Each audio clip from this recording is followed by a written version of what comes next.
नमस्कार दर्शक बंधु शुभ संध्या आपण समस्त को पाणीपाग खबर रे स्वागत।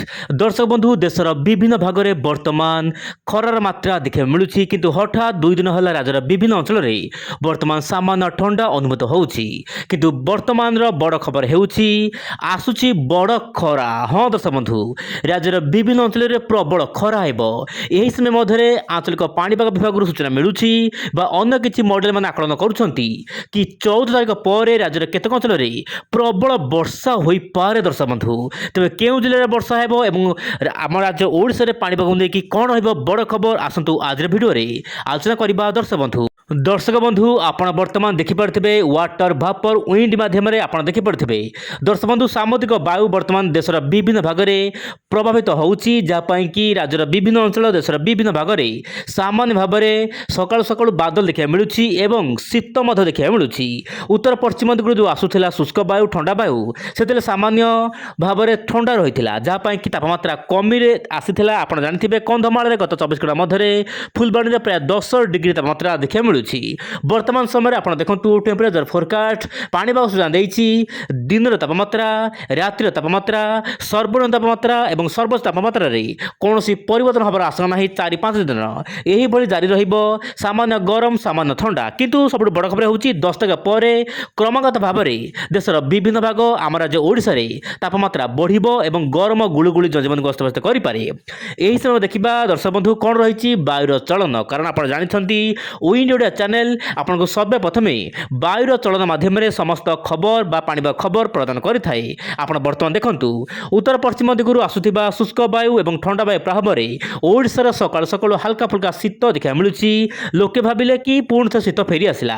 दर्शक बंधु जमी कहती घरर कुणिया मात्र 2 दिनिया से ही दर्शक बंधु वर्तमान कुणिया हिसाब से आसी शीत और विदा नहीं सारी किंतु वर्तमान समय पाग बदल आसंता काल राज्य विभिन्न अंचल में खरार मात्रा बढ़ दिन तापमात्रा प्राय 35 डिग्री उपर टपिबार संभावना रही।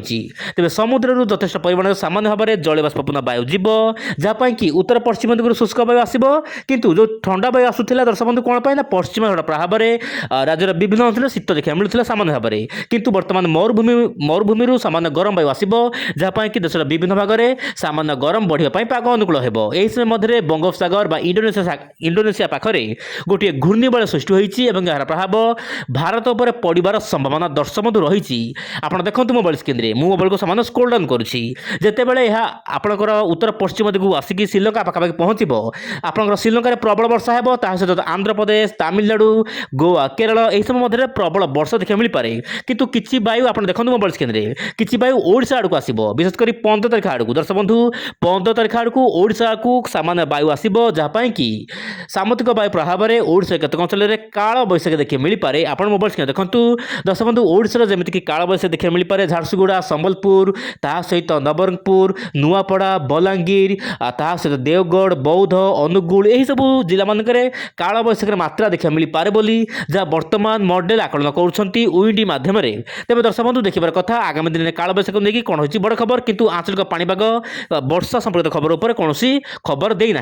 एवं देखा दर्शक बंधु सब बड़ खबर नापजिम मॉडल दर्शक बंधु वर्तमान पूर्वानुमान करुँची देशर विभिन्न भाग में वर्तमान गरम तो बढ़ किंतु बड़ खबर हो 14 तारीख पर मार्च 14 तारीख पर राज्यर विभिन्न अंचल में हल्का फुल्का वर्षा हो यही समय मध्य बंगोपसागर में गोटे लघुचाप सृष्टि हो पारे। दर्शक बंधु आप मोबाइल स्क्रीन देखो इंडोनेशिया सागर दर्शक बंधु इंडोनेशिया सागर सहित दक्षिण बंगोपसागर तल लाटिट्यूड्रे गोटे लघुचाप केन्द्र सृष्टि हो पारे जहाँकि नापजिम मॉडल कहूँ यह उत्तर पश्चिम दिगु आसिक अधिक घनीभूत हो पारे और यार प्रभाव में किसी वायु समुद्रिक वायु ओडिशा मध्य आसो देशर विभिन्न भाग आसो सहित पश्चिम घाट प्रभाव में देशर विभिन्न भाग में लगातार भाव में हल्का फुल्का काल बैशाखी देखा मिल पारे।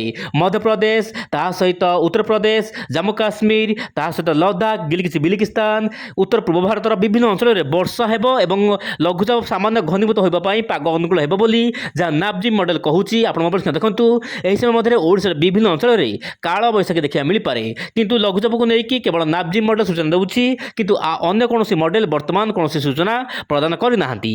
ଏବେ ଦେଖିବା ଦର୍ଶକ ବନ୍ଧୁ ଜିଏଫଏସ୍ ମଡେଲ କ'ଣ ରଖିଛି ପାଣିପାଗର ପୂର୍ବାନୁମାନ 15ରୁ ନେଇକି 20 ମାର୍ଚ୍ଚ ମଧ୍ୟରେ। ଦର୍ଶକ ବନ୍ଧୁ ଜିଏଫଏସ୍ ମଡେଲ କହୁଛି 15 ମାର୍ଚ୍ଚରୁ 20 ମାର୍ଚ୍ଚ ମଧ୍ୟରେ ଆପଣଙ୍କ ଦକ୍ଷିଣ ଭାରତର ଯେମିତିକି ରହୁଛି କେରଳ, ଗୋଆ, କର୍ଣ୍ଣାଟକ, ତାହା ସହିତ ଆପଣଙ୍କର ତାମିଲନାଡୁ, ଆନ୍ଧ୍ରପ୍ରଦେଶରେ କେତେକ ଅଞ୍ଚଳରେ ପ୍ରବଳରୁ ଅତି ପ୍ରବଳ ବର୍ଷା ହେବାର ଆଶଙ୍କା ରହିଛି। ଏହା ସହିତ ଦକ୍ଷିଣ ଓଡ଼ିଶା, ମାଲକାନଗିରି, ନବରଙ୍ଗପୁର, ନୂଆପଡ଼ା, ବଲାଙ୍ଗୀର, ଗଞ୍ଜାମ, ଗଜପତି, କନ୍ଧମାଳ, ରାୟଗଡ଼ା ଏହିସବୁ ଜିଲ୍ଲାର କେତେକ ଅଞ୍ଚଳରେ ହାଲକା ଫୁଲକା କାଳ ବୈଶାଖୀ ଦେଖିବା ମିଳିପାରେ। ହାଲକା ଫୁଲକା ବର୍ଷା ହେବ, ଯାହା ପାଇଁ କି ଯେଉଁ ଗରମ ଆଗାମୀ ଦିନ ହେବ ସାମାନ୍ୟ ରିଲାକ୍ସେସନ୍ ମିଳିବ।